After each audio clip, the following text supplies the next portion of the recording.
Continue our coverage of the deadly shooting involving an ICE officer in Houston's East End. Yeah, from the scene to the reaction from local lawmakers and protests, we're following it all for you, and we do have a few updates. We now know that the man killed has been identified as Lorenzo Salgado. He was a father who worked in construction and who had been here in the U.S. for 35 years.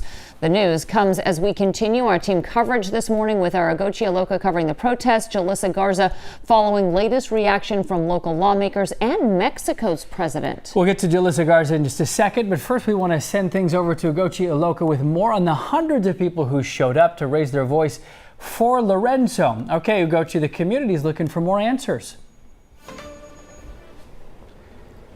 Yes, they are. And as families came together to raise their voices for Lorenzo Salgado, we know that one message really echoed through the crowd, and that is transparency. They want more of it. So in the meantime, a memorial site here has been set up in Salgado's honor with candles lit up, burning bright in this neighborhood this very morning. Now, Lorenzo Salgado was a Mexican immigrant who had lived in the area for 35 years. He was killed in what the Department of Homeland Security says started as a targeted operation. Officials claim Salgado rammed an ICE vehicle and attempted to run over a law enforcement officer, leading to an agent opening fire in self-defense. But Salgado's family and the East End community say that claim doesn't align with who Salgado was. Yesterday, hundreds marched on Canal Street in protest of his killing, and the community stood with the Salgado family. Many say they would have done the same thing and wouldn't have stopped. My father feared for his life as unmarked cars followed my dad, who only wanted to get back to work and back to us. And you see an unmarked car, you see someone whose face is all covered up, you're not going to stop. And that's what I want people to understand about our neighborhood. Yeah, and Ronaldo Salgado says that he truly believes that his father feared that his equipment and items would have been stolen. And coming up in the next hour in our extended morning newscast on the KHOU app, we share what LULAC's National has to say about this devastating loss.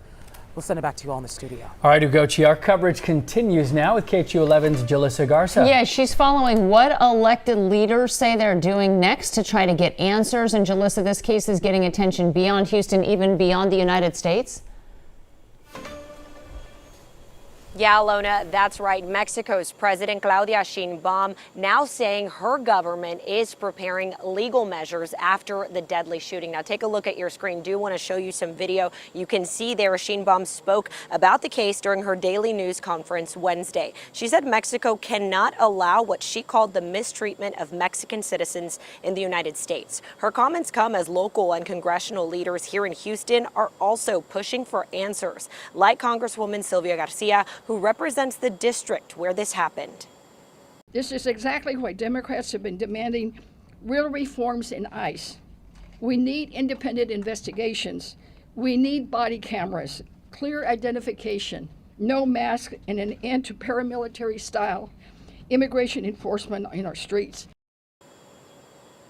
Houston area members of Congress are pushing for federal oversight of the investigation. That includes pressing House leadership to conduct an independent review of the shooting and what ICE was doing during the operation. Now, right now, the Harris County District Attorney's Office says that federal authorities are exclusively handling all aspects of this case. But still, the DA is asking anyone who has photos, videos, or witness accounts to come forward to help reveal what exactly happened before the shooting. Now, coming up during our extended morning newscast on the KHOU 11 app, we're going to hear more from elected officials from the local level to those who represent areas of Houston in D.C. And we're also going to hear from a former FBI agent. Again, that's coming up during our extended morning newscast. For now, reporting live this morning, Jalissa Garza, KHOU 11 News. All right, Jalissa, thank you. A lot of developments. KHOU 11 investigates obtaining new surveillance video showing the moments before the shooting along Canal Street.